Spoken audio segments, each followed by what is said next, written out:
Hey guys, it's H4, aka Beardnor himself, and I'm bringing to you another free-for-all edition of Hipfire BITCH. Today's gameplay is featuring the Diamond Executioners. It is a gameplay that was submitted to me by OBJ Everyday. His YouTube channel is PieGuy197.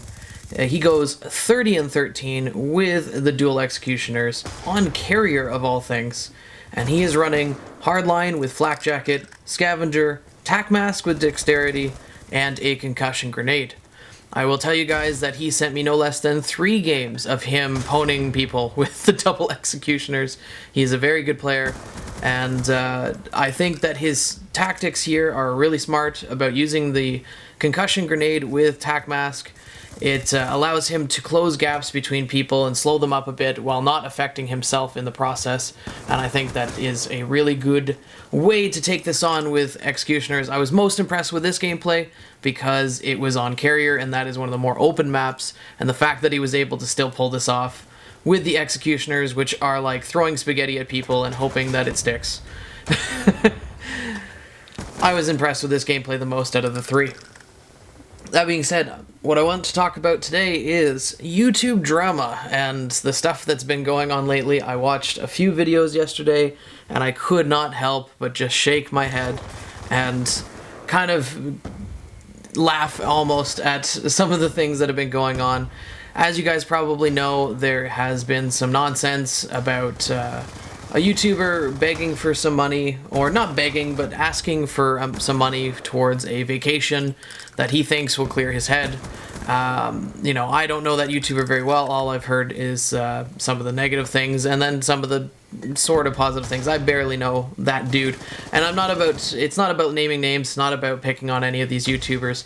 I just think it's kind of interesting that when you hear all these different sides of the story, you hear, you know, somebody's original story, and then you hear someone, you know, kind of condemn what they're doing as potentially mental illness or depression or something like that, and then turn around and pass their thoughts on a little bit further, only to, you know, be rebutted by another YouTube channel who has nothing to do with it entirely, and for him to poke fun. It's like watching wrestling. If you ever watched wrestling, or you watch it now, and you listen to some of the storylines, it's like grown men, you know, bickering amongst themselves with storylines that are almost ridiculous. You know, in some of these examples, they're talking about people's kids, and you know, they're talking about, you know, what's right and wrong and what's the moral compass, and playing very strongly into playing, you know, the good guy and the heel. And look at OBJ there. He actually had to do a whip hand back to the guy he thought he had already killed, hence the spaghetti throwing. But getting back to the point, the whole situation itself was a little lame and stupid, and people were making videos about it incessantly. But the thing that really caught my attention is the YouTuber who came in and talked about the concept of it as opposed to the actual specifics of the event. And he suggested that asking for the money for a vacation through chip-in or something like that was not that different than Freddie W. running a Kickstarter for Video Game High School.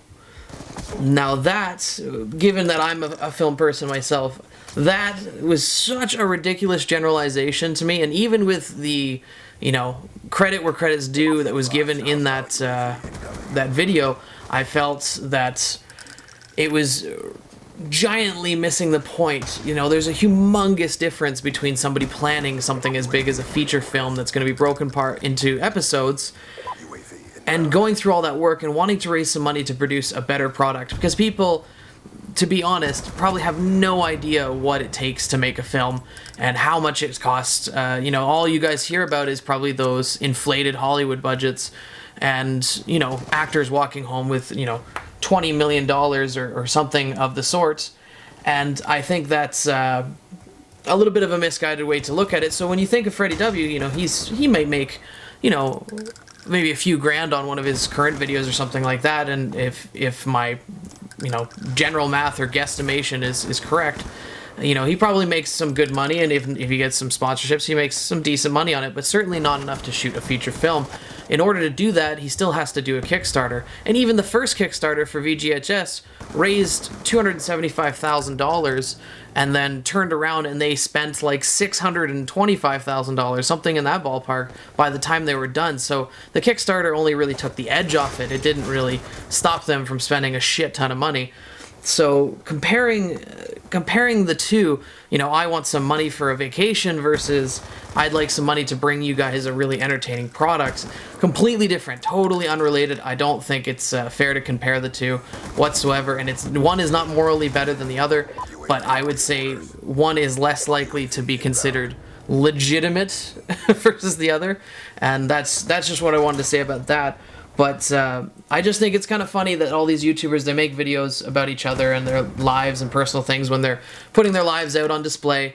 And, you know, they get paid for this gossip. It's like your friend comes up to you and says, "What did John say yesterday?" And you say, "Watch this ad first, and then I'll tell you." Definitely YouTube is bringing a new meaning to Penny for Your Thoughts. But OBJ wraps it up here. He gets the final kill, a nice double kill to finish it out. He runs up on this guy in the underground, just camping it away, and blasts him right in the face. And then turns around to run right into another guy with a Remington, somehow squeezes it out. That's the final kill. That makes me so happy that he took out the Remington bitch. And you see the nice slow-mo bringing back up the Executioner and bringing the bullets back in the chamber. That's pretty badass there. Nice diamond guns there. Good game, OBJ. Well, if you're new around here, please hit that subscribe button and check out my last video. It was the tips for the Hipfire BITCH challenge. And then check out the feature video, which is the rules for the Hipfire BITCH challenge. All right, take care, guys. Thanks. Cheers.